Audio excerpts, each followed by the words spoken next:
राधे कृष्ण गोपाला भज राधे कृष्ण गोपाला भजो राधे कृष्ण गोपाला भज राधे कृष्ण गोपाला। जय श्री राधे। जय श्री। अभाव से अपना ही नुकसान होता है ना, दूसरे का नहीं होता। अपने हृदय का प्रसाद गुण जल जाता है। अपने जो हृदय का प्रसाद है नैर्मल्य निर्मलता, वो अभाव में जल जाती है।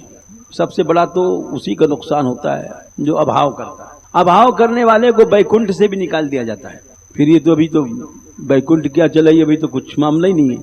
और तद्वाम अमुष्य परमस्य परस्य पुंसः और कर्तुम प्रकृष्टम ही धीमहि मंद धीभ्याम लोकानितो व्रजतमंतर भाव दृष्टिया पापी यशस्त्र इमे रिपवोस्य यत्र। तनकादिक ने कहा था, तुमने कोई दुराचार तो नहीं किया है, जैसे यहाँ होता है पराई स्त्री को देखना, चोरी चकोरी सब, लेकिन तुमने अभाव तो किया ही है। तद्वाम अमुष्य परमस्य परस्य परमस्य पुंसः, तो तुम्हारा प्रकृष्ट करने के लिए, हम कल्याण करने के लिए हम कहते हैं इस यहाँ से चले जाओ वैकुंठ से। लोकानि तो व्रजदम अंतर भाव दृष्टिया पापी शस्त्रम, जहाँ काम क्रोध मोलोभ है वहां खूब पाप करोगे। अर्थात अभाव करना सबसे बड़ा पाप है भक्ति की दृष्टि से, और इतना बड़ा पाप ये सब नहीं है। भगवत भक्त में अभाव करना, वहां चले जाओ काम क्रोध मोह खूब नंगा नाच करना, और किया रावण आदि ने देवांगनाओं का हरण किया, खूब नंगा नाच नाच। पापी शस्त्र या इमे रिपवोस्य यत्र, जाओ वहां चले जाओ। इसका अर्थ लिखते हैं आचार्य लोग कि अभाव के कारण ही हमारे मन में काम क्रोध लोभ आदि पैदा होते हैं। यदि भगवत भक्त में भगवान में भाव हो जाए तो ये काम क्रोध आदि पैदा ही नहीं होंगे। जैसे नामापराध होता है, वैसे धामापराध होता है, वैसे भक्तापराध होता है।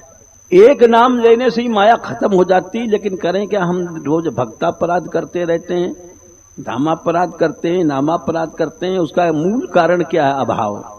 अच्छा, जहां बैठ जाओ अभाव की चर्चा होती है। बोले हाँ रामदास कहता है, श्यामदास ऐसा गड़बड़ मामला है, श्यामदास कहता है और रामदास बड़ा बेवकूफ है, मूर्ख है, बस यही सब होता रहता है। ये अभाव की ही चर्चा, अभाव की ही जो प्रक्रिया चलती है, इससे सबसे बड़ा नुकसान तो ये होता है कि हमारे हृदय से काम क्रोध लोभ आदि विकार नहीं जाते हैं। ये दंड दिया उन्होंने सनकादिक ने कि लोकानितो व्रजत मंतर अभाव दृष्टिया, तुम्हारे में अभाव दृष्टि आ गई है, इसलिए तुम जाओ पापी शस्त्र या इमे, ये तीनों काम क्रोध लोभ जहां है वहां चले जाओ। तुम्हारे अंदर खूब काम पैदा होगा, क्रोध पैदा होगा, लोभ पैदा होगा, और ये तीनों तुमको मदारी के बंदर की तरह नचाएंगे। यानी अभाव के कारण ही हमारे भीतर नामापराध, धामापराध, भक्तापराध प्रतिक्षण चक्कर लगाते रहते हैं, और हम मदारी के बंदर बनकर के नाचते रहते हैं, और हमारे हृदय के विकार नहीं नष्ट होते। उसका मूल कारण ये है। कृपा करो राधा रानी, कृपा करो।